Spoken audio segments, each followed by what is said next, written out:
नमस्कार, स्वागत है आपका हमारे विशेष कार्यक्रम आपके सितारे में। मैं हूं आपके साथ अनामिका पांडे। क्या कहते हैं आपके सितारे, कैसी है उनकी चाल और क्या प्रभाव पड़ता है उनका आपकी कुंडली पर? कैसा होगा आपका आज का दिन और आज के दिन क्या करें खास? शुभ फलों की प्राप्ति के लिए क्या हो उपाय? आज है 11 अप्रैल 2013 यानी कि हिंदू धर्म के अनुसार नए साल का शुभारंभ। आज से नवरात्रि का दिन भी शुरू हो रहा है और आज इस खास अवसर पर आचार्य जी बताएंगे एक ऐसा महा उपाय जिससे आपका संपूर्ण जीवन सुख समृद्धि से भर जाएगा और जानेंगे कि कैसा रहेगा आपका ये साल। तो देर किस बात की, शुरू करते हैं आज का आपके सितारे। विक्रम संवत 2070 में क्या और कैसी होगी आपके भाग्य की दिशा और दशा? जानिए पंडित वैभवनाथ शर्मा से आपके लिए कैसा रहेगा ये नववर्ष। आपके सितारे में आप अपने मन की हर एक जिज्ञासा को जान सकते हैं, दुविधा को शांत कर सकते हैं और आप हमारे जो स्टूडियो में मौजूद विश्वविख्यात ज्योतिषाचार्य और वास्तुशास्त्री पंडित वैभवनाथ शर्मा हैं, वो आपके तमाम जो भी अब तक आपको दिक्कतों का सामना करना पड़ा है, समस्याएं हुई हैं, उसको लेकर साल में आगे क्या होने वाला है नए साल में, उसको आपको बताएंगे कि किस तरीके से आप पूजन विधि अपनाएं नवरात्र के समय, जिससे कि आपके आगे आने वाले दिन शुभ हों। आचार्य जी, आपका हार्दिक स्वागत है हमारे स्टूडियो में। तो आइए सबसे पहले जान लेते हैं आज का पंचांग। जी, आज का पंचांग इस प्रकार है। सबसे पहले तो हमारे समस्त दर्शकों को नव संवत्सर अर्थात संवत्सर 2070 की हार्दिक शुभकामना। आज से नया संवत आरंभ हो रहा है जो है 2070। चैत्र मास चल रहा है, तिथि है शुक्ल पक्ष की प्रतिपदा तिथि, गुरुवार का दिन है, नक्षत्र है आश्विन, योग है विषकुंभ और करण है बव। और आज जो जिस व्रत और त्योहार की बात हम लोग कर रहे हैं, जो आज से आरंभ हो रहा है, वो चैत्र नवरात्रि है। आज के दिन ही कलश स्थापना होती है। तो किस तरीके से आप कलश स्थापना करें, कौन सी प्रमुख देवी हैं आज आप कैसे माँ शैलपुत्री की आराधना करेंगे, क्या उनकी प्रक्रिया रहनी है और ये विक्रम संवत आपके लिए क्या लेकर के आ रहा है। हर संवत का एक अपना मंत्रिमंडल होता है, कौन है राजा कौन है मंत्री, मैं सारी जानकारी आज आपको सविस्तार दूंगा। तो जाहिर सी बात है हमारे साथ आचार्य जी स्टूडियो में मौजूद हैं और आपको बताएंगे कि किस तरह के से आप उपाय अपनाएं और साल आपके लिए कैसा रहने वाला है, नवरात्रि में कौन सी पूजन विधि आपको करनी चाहिए। लेकिन सबसे पहले जान लेते हैं राशियों का हाल और बात करते हैं मेष राशि की, कैसा रहने वाला है मेष राशि वालों के लिए नवरात्रि का और हिंदू धर्म के अनुसार नए साल का पहला दिन। मेष राशि वाले जातक लोगों के लिए आज की तिथि में पारिवारिक कलह होने की संभावना दिखाई देती है। विद्यार्थी लोगों के लिए शिक्षा और जो बच्चे अपने करियर बनाना चाहते हैं, जो लोग करियर के लिए बहुत ज़्यादा ओरिएंटेड हैं, आपको आज प्रतियोगिता में सफलता मिल सकती है। यानी आप कहीं इंटरव्यू देने जाएं तो वहां आपके लिए आज गुड लक काम करेगा। आज की दिनचर्या को शुभ बनाने के लिए ओम द्विज प्रियाय नमः मंत्र का 108 बार जाप कर लेना आपके लिए सर्वोत्तम होगा। शेयर मार्केट में इन्वेस्टमेंट यदि आप करते हैं तो आज का दिन ठीक नहीं है, थोड़ा सा रुक जाइए। चलिए बढ़ते आगे, बात करते हैं वृष राशि वालों की, कैसा रहेगा वृषभ राशि वालों के लिए आज का दिन। वृषभ राशि वाले जातक लोगों के लिए आज की तिथि में आय के स्रोत बढ़ेंगे, भागदौड़ रहेगी, समय असमंजस में बीतेगा। प्रेम संबंधों में तनाव की आशंका दिखाई देती है, आपको थोड़ा सा सतर्क रहना चाहिए। आज की तिथि में स्वास्थ्य संबंधी समस्या भी आपको परेशान कर सकती है। जो लोग हाई ब्लड प्रेशर से पीड़ित थे या रक्त संबंधी समस्या थी, उनको कुछ राहत मिलेगी, लेकिन मौसम में हो रहे परिवर्तन या वायरल फीवर जैसी समस्या आपको परेशान कर सकती है। आज की तिथि में जब आप देवी दुर्गा की स्थापना करते हैं तो स्थापना के साथ साथ भगवान श्री भैरव की आराधना बहुत ज्यादा अनिवार्य है। तो आज श्री काल भैरवाष्टकम का पाठ कर लेना आपको बहुत अच्छा लाभ देगा। और आज से आने वाले 9 दिन तक बहुत ही पुण्य तिथियां हैं, तो मांसाहार के सेवन से आपको बचना चाहिए। चलिए बात करेंगे मिथुन राशि वालों की, कैसा रहेगा मिथुन राशि वालों के लिए आज का दिन। मिथुन राशि वाले जातक लोगों के लिए आज की तिथि में आपको अपने संतान की ओर से कुछ परेशानी कुछ समस्या आ सकती है। दिन भर आज जो है वो क्रोध और उत्तेजना गुस्से का वातावरण बना रहेगा, इसलिए इनसे आपको आज बचना चाहिए। कार्यक्षेत्र में लाभ होने से आपका मन कहीं ना कहीं प्रसन्न हो सकता है। आपको विशेष रूप से आज लाभ मिलेगा अपने कार्यक्षेत्र में यदि आप पूरे तरीके से ध्यान देते हैं और देवी की आराधना करते हैं। आज देवी की आराधना में आपको देवी कवच का पाठ विशेष रूप से कर लेना चाहिए। और आज की तिथि में आपको ध्यान ये रखना है कि आप काले रंग के वस्त्र के प्रयोग से आज आप बचिए। और अब बात कर्क राशि वालों की, कैसा रहेगा कर्क राशि वालों के लिए आज का दिन। कर्क राशि वाले जातक लोगों के लिए विदेश यात्रा से धन लाभ की संभावना रहेगी। छात्रों को अधिक मन लगा करके मेहनत करने की आवश्यकता है। मन को भटकने से बचाना होगा। शेयर खरीदने और बेचने के लिए आज समय बहुत अच्छा है। आज जब आप देवी की स्थापना करते हैं तो श्री गणेश अथर्वशीर्ष का पाठ कर लेना, क्योंकि गणपति पूजन सबसे पहले होता है। तो श्री गणपति आराधना करना, गणेश अथर्वशीर्ष का पाठ कर लेना आपको बहुत अच्छा लाभ देगा। किसी भी तरीके से अपने आत्मविश्वास में कमी मत होने दीजिए। बढ़ते आगे बात करेंगे सिंह राशि वालों की। कैसा रहेगा सिंह राशि वालों के लिए आज का दिन? सिंह राशि वाले जातक लोगों के लिए दिन की शुरुआत में बिजनेस में कुछ बाधाएं आ सकती हैं, लेकिन जब आप अपने व्यापार पर थोड़ा सा ध्यान देने लगेंगे तो धीरे धीरे सब कुछ ठीक हो जाएगा। धार्मिक कार्य करने से अच्छे फल मिलेंगे और आज मन में धार्मिक प्रवृत्ति भी रहने वाली है, क्योंकि नवरात्र के दिन है। श्री दशरथ कृत शनि स्तोत्र का पाठ कर लेना आपको बहुत अच्छा लाभ देगा, क्योंकि आज जो मंत्रिमंडल आज से लागू हो रहा है नव संवत का, उसमें शनिदेव जो हैं वो मंत्री के तौर पे आ रहे हैं, तो उनका भी स्वागत कर लेना चाहिए। आज की तिथि में आपको किसी की निंदा करने से बचना है। बात कन्या राशि वालों की। क्या कहता है कन्या राशि वालों के लिए आज का दिन? कन्या राशि वाले जातक लोगों के लिए व्यापार में बड़े लाभ मिलने की संभावना दिखाई देती है। कार्यक्षेत्र में किसी साथी या मित्र की अगर कोई बात आपको अच्छी न लग रही हो तो उसे आप बहुत प्यार से समझा सकते हैं और उसे उस चीज की पुनरावृत्ति के लिए मना कर सकते हैं। श्री वाल्मीकि जी द्वारा रचित श्री गणेश जी के स्तवन का यदि आप पाठ करते हैं देवी दुर्गा की स्थापना और पूजा से पहले, तो आपको बहुत अच्छा लाभ मिलता है। आज आपको किसी और के वाद विवाद में पड़ने से बचना चाहिए। अपने काम से काम रखिए। बात तुला राशि वालों की। कैसा रहेगा तुला राशि वालों के लिए आज का दिन? तुला राशि वाले जातक लोगों के लिए आज की तिथि में कोर्ट कचहरी के चक्कर लगाने में दिन बीत सकता है। नौकरी से जुड़े लोगों के लिए व्यावसायिक कार्यों में कुछ बाधाएं आ सकती हैं। बेचैनी से पार पाने के लिए आपको कोशिश करना चाहिए। आज कहीं चोट चपेट दुर्घटना की भी आशंका बनती है और इन सारी समस्याओं से बचने के लिए श्री कृष्ण सहस्त्रनाम स्तोत्र का पाठ कर लेना आपको बहुत अच्छा लाभ देगा। वाहन का यदि आप प्रयोग कर रहे हैं आज, तो बहुत तेज गति में वाहन मत चलाइए। वृश्चिक राशि वालों का कैसा रहेगा आज का दिन? जानते हैं आचार्य जी से। वृश्चिक राशि वाले जातक लोगों के लिए आज की तिथि में आपको सावधान रह करके कार्य करने की आवश्यकता है। दिन के अंत तक सब कुछ ठीक हो जाएगा। वाहन चलाते समय आपको बहुत ही सतर्क रहने की आवश्यकता है। अपने साथी को और उनकी जरूरतों को, आवश्यकताओं को समझें और उसके अनुरूप कार्य करें। और आज हिंदू नववर्ष का पहला दिन है, तो आज आप कुछ भेंट उपहार भी दे सकते हैं, जिससे आपके संबंध और मधुर होंगे। भगवान श्री विष्णु की आराधना कर लेना आज की तिथि में आपको बहुत अच्छा लाभ देगा, क्योंकि उसका कारण यह है कि आज के मंत्रिमंडल में राजा जो हैं वो भगवान गुरु ग्रह बृहस्पति हैं, जिनको भगवान विष्णु का स्वरूप मानते हैं। तो आज की तिथि में श्री विष्णु सहस्त्रनाम स्तोत्र का पाठ कर लेना आपके हित में रहेगा। वाहन का प्रयोग आप बहुत तेज गति में आज मत करिए। अब बात धनु राशि वालों की। कैसा रहेगा धनु राशि वालों के लिए आज का दिन? धनु राशि वाले जातक लोगों के लिए आज माता का स्वास्थ्य कुछ प्रभावित हो सकता है, जिसको लेकर के आपको आज कुछ चिंता मिलेगी। आय के स्रोत तो बढ़ने के संकेत मिलते हैं। नतीजों की चिंता किए बगैर यदि आप मेहनत और परिश्रम करेंगे तो कामयाबी आपके साथ होगी। आज की तिथि में जो भी लोग हाई ब्लड प्रेशर से परेशान थे, उससे ग्रसित थे, आज उनको स्वास्थ्य में थोड़ी सी राहत मिल सकती है। आज की तिथि को शुभ बनाने के लिए श्री राधा कृष्ण सहस्त्रनाम स्तोत्रम का पाठ कर लेना देवी दुर्गा की आराधना के साथ साथ आपको बहुत अच्छा लाभ दे सकता है। आज जो भी आप बड़े निर्णय करें उसमें जल्दीबाजी मत करिए। बात मकर राशि वालों की। कैसा रहेगा मकर राशि वालों के लिए आज का दिन? मकर राशि वाले जातक लोगों के लिए परिवार की ओर से आपको शुभ समाचार मिलेंगे। बॉस जो हैं आपके, वो आपके कार्य की तारीफ करेंगे और कोई भी फैसला हड़बड़ाहट में आज आपको नहीं करना चाहिए, परंतु सकारात्मक सोच के साथ यदि आप कोई काम करते हैं या आने वाली समस्याओं का सामना करते हैं तो आप बहुत आसानी से उबर जाएंगे। आज की दिनचर्या को शुभ बनाने के लिए ओम दयायुताय नमः मंत्र का 108 बार जाप कर लेना आपके लिए सर्वोत्तम है। आज अपने आत्मविश्वास में कमी ना होने दें। अब बात कुंभ राशि वालों की।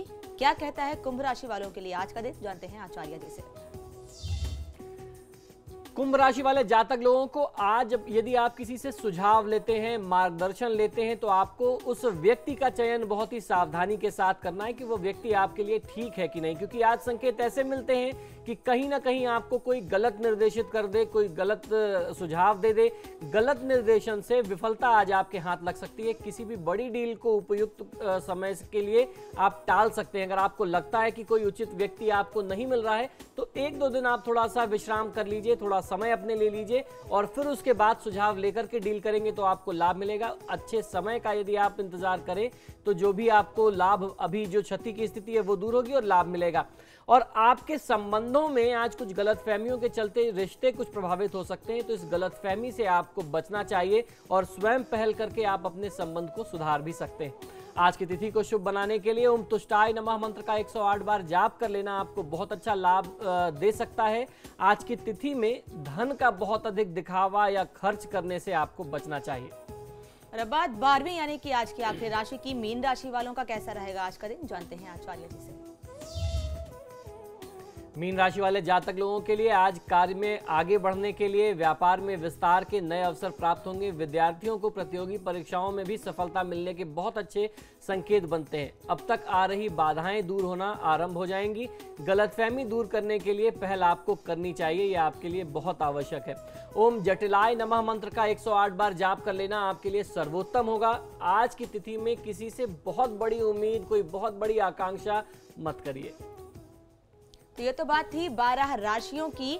कैसा रहेगा 12 राशि वालों के लिए आज का दिन, आचार्य जी ने हमें बताया है कि किस तरीके से आप क्या कर सकते हैं कि जो आपके लिए नया साल है उसका शुभारंभ अच्छा हो। और नवरात्रि के समय में आप किन किन देवों की, किन किन देवताओं की आराधना करें कि आपके लिए आज का दिन शुभ हो। वक्त एक ब्रेक का, जल्द लौट रहे हैं, आगे भी हम बात करते रहेंगे।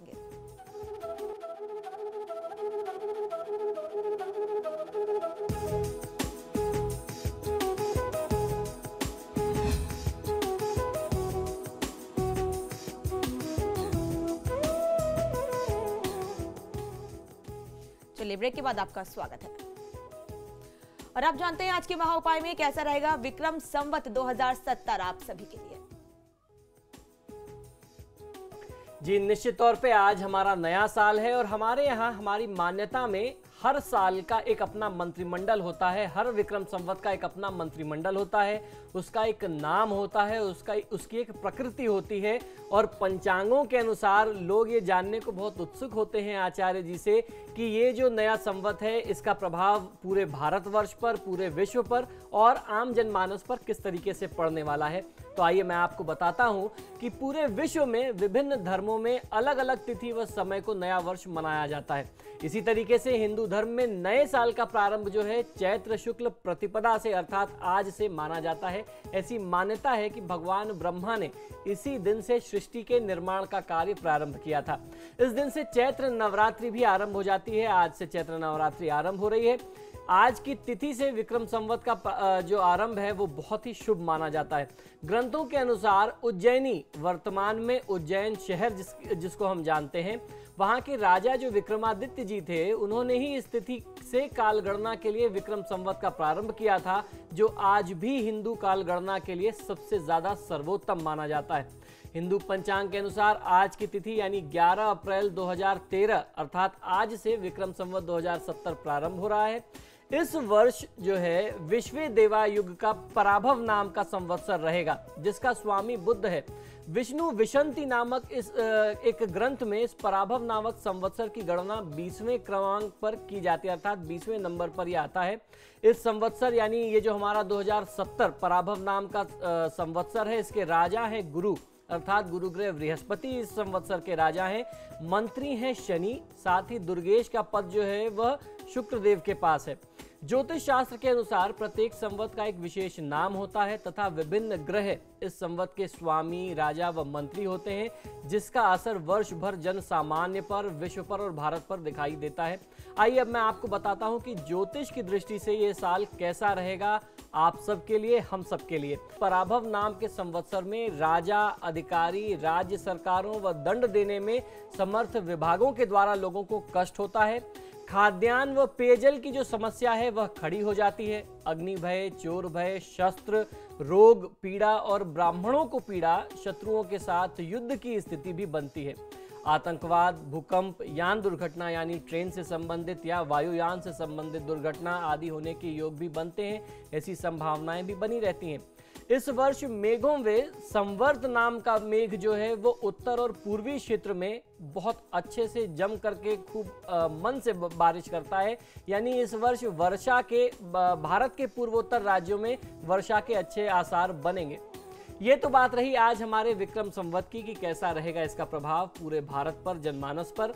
अब जानते हैं कि किस तरीके से आज आपको कलश स्थापना करना है। कलश स्थापना का विशेष मुहूर्त आज क्या है कि आप नवरात्र में देवी की पूजा आरंभ कर सके।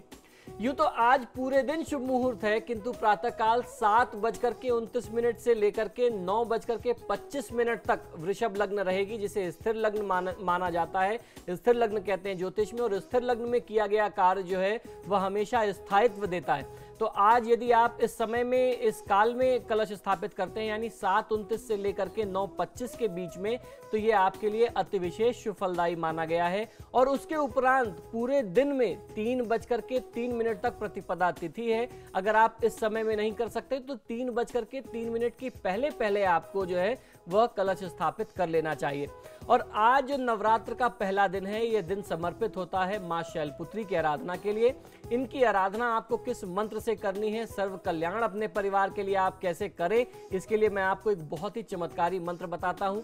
आपकी सुविधा के लिए यह मंत्र टेलीविजन स्क्रीन पर भी आ रहा है, आप इसे सुन लें, समझ लें, लिख लें, और आज की तिथि में 108 बार कम से कम इस मंत्र का जाप करें। यह मंत्र इस प्रकार है: सर्व मंगल मांगल्ये शिवे सर्वार्थ साधिके शरणे त्र्यंबके गौरी नारायणी नमोस्तुते। इस मंत्र के जाप करने से जो भी व्यक्ति इस मंत्र का जाप करता है, यदि आप सब परिवार इस मंत्र का जाप करते हैं, तो आप और आपका परिवार सब एक दूसरे का कल्याण करते हैं। मां भगवती की कृपा से आपको कल्याण और सुख की प्राप्ति होती है। तो ये तो बात थी कि किस तरीके से विक्रम संवत 2070 आपके लिए शुभ रहने वाला है, क्या कुछ उपाय करने चाहिए आपको जिससे कि आपके जीवन के कष्ट दूर हो सकते हैं।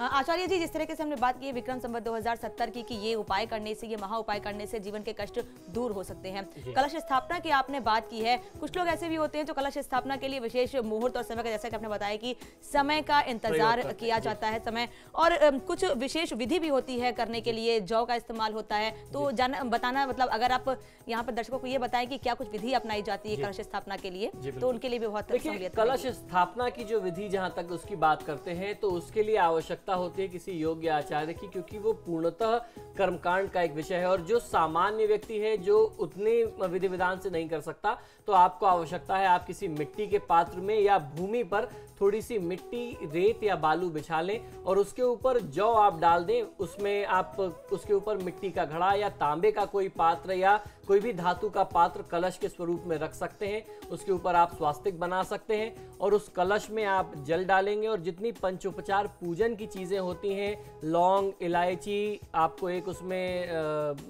खड़ी सुपारी डालनी होती है और रोली, सिंदूर आदि आप डालेंगे, अक्षत आदि डालेंगे और उसमें भगवती का आवाहन करके आप उसके ऊपर आम के पत्ते आप रख करके कलश स्थापित कर सकते हैं। यानी आप उसके ऊपर एक श्रीफल रखेंगे, नारियल रखेंगे और फिर आप भगवती का आवाहन उस कलश में करते हैं। तो अगर यदि इस प्रक्रिया से आप करते हैं, देवी के चित्र को रख करके आप उनका आवाहन करते हैं, तो निश्चित तौर पे ये तो रही बहुत ही सामान्य प्रक्रिया जिससे कोई आम व्यक्ति कलश स्थापित कर सकता है। अन्यथा आप किसी योग्य आचार्य की सहायता ले सकते हैं और उसके बाद आपसे जितना भी, जैसे भी संभव हो सकता है, जब आपने कलश स्थापित कर लिया तो कलश स्थापित करने के बाद आपको उसका भी एक बार पंचोपचार पूजन करना पड़ता है। देवी की भी आपको आराधना और पूजन करना पड़ता है, उसकी अपनी प्रक्रिया है। और उसके बाद जो भी आपने भोग एकत्रित किया है, आप ऋतुफल ले सकते हैं, कुछ भोग अपने घर में स्वयं से बना सकते हैं, वो आप माता को सविनय आप निवेदित करें। और उसके बाद जो भी पाठ या मंत्र जाप आपसे संभव हो पाता है, या जो मंत्र मैंने आपको बताया सर्व कल्याण हेतु, आप उस मंत्र का प्रयोग करें। वहां माता के समक्ष, कलश के समक्ष बैठ करके आप इस किसी भी मंत्र का कम से कम मिनिमम 108 बार आपको जाप कर लेना चाहिए। उससे बहुत अच्छा लाभ मिलता है। और उसके बाद आप देवी की आरती कर ले, देसी घी और कपूर के दीपक से आपका कल्याण होगा। तो ये थी विधि, किस तरीके से आपको कलश स्थापना की प्रक्रिया अपनानी चाहिए जिससे कि आपका कल्याण होगा और आपके समस्त दुख दूर होंगे। आचार्य जी, बहुत बहुत धन्यवाद स्टूडियो में आने के लिए और हमारे दर्शकों को विक्रम संवत 2070 के बारे में बताने के लिए। जी नमस्कार। तो आज आपको इस तरह फिलहाल इतना ही, दीजिए इजाजत, नमस्कार।